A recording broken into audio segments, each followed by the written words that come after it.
Oh yes, folks. Once again, it's the WC. It's the NBA playoffs here on YouTube as the Charlotte Hornets will take on the Miami Heat. Now, looking at both of these teams, man, both of these teams have had pretty good, solid seasons. Nothing remarkable, nothing all up in your face. We'll start with Charlotte. Now, Charlotte is one of those teams in which, like, I have to really commend Michael Jordan or whoever the GM is there in Charlotte because they put together a pretty nice, solid team. Going out and getting Nicholas Batum, very, very, very, very, very, very solid move. I think it's one of the most underrated signings of the off season. Them going to get Nicholas Batum, bringing him in. I don't look. I'm gonna tell you like this. The guy just from A to Z does everything just kind of well. It's like Draymond Green gets a lot of praise, but Nicholas Batum is somewhat of the same type of player. I mean, for real, for what it's worth. And then you got Kemba Walker. Kemba Walker's had a great season. Nothing like he's not dropping 50 burgers, 50 bombs on people every night, but he's been consistent enough. He keeps his team in the game. Charlotte hasn't really had the injury bug bite them too much. I mean, Al Jefferson has been hurt for the majority of the season, but their big men have been able to step up, and Charlotte has been very solid. I think that's the word for Charlotte: solid, from A to Z, solid and healthy. Notice that a lot of these playoff teams have been healthy the entire season, and the injury bug really hasn't caught up with Charlotte at all. And then you look at the Miami Heat. Now, Miami hasn't been completely, scotch free when it comes to injuries now. I mean, Wade was out for a second. Dragic was out for a second. I think that Whiteside was out for a second. Dang has been out for a second. They went and they traded. Well, they didn't trade for him. They signed Joe Johnson, which is another great free agent acquisition. So, but Miami's had the injury bug bite them a few times. Wade is getting a little bit older, but he's been solid this year when he's on the court.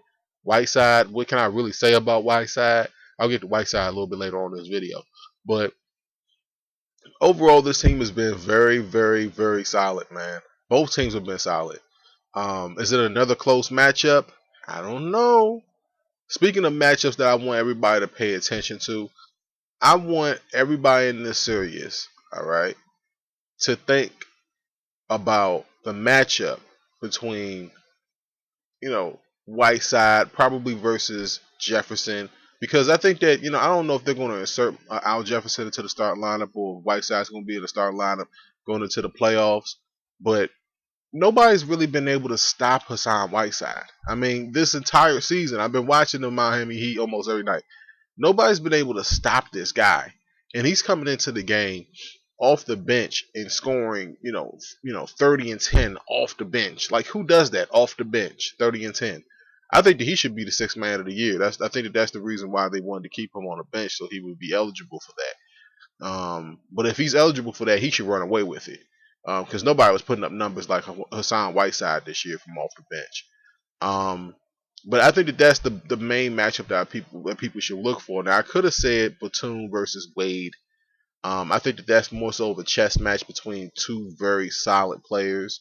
It'd be fun to watch. I could have said Dragic versus Walker, another matchup which should be a chess match. But I think that those matchups will kind of even themselves off. I don't think that either matchup is like where one player is just going to get the better of the other. I mean, if this is like the second round or the third round of the NBA playoffs, maybe I put more of an emphasis on it. But I think that the performance of Hassan Whiteside is really going to be the matchup that everybody should be looking out for. Now, as far as fantasy, I don't want to stick on Whiteside too long, but this guy is priced like a superstar in fantasy. He's going to be the superstar in the series that you probably should take the longest look at.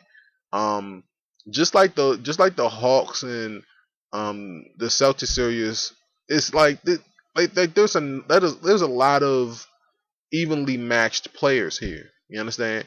Like the only person that really stands out is Whiteside.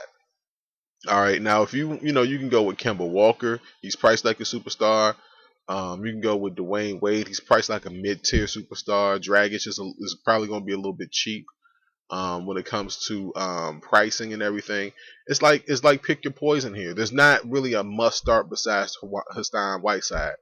All right, so you can just go ahead and kind of pick off where you want to go with fantasy. Those are a couple good options for you.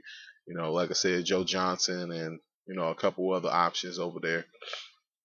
But as far as who wins this series, let me say it like this: I don't think that either team gets swept. This might be one of those series for sure.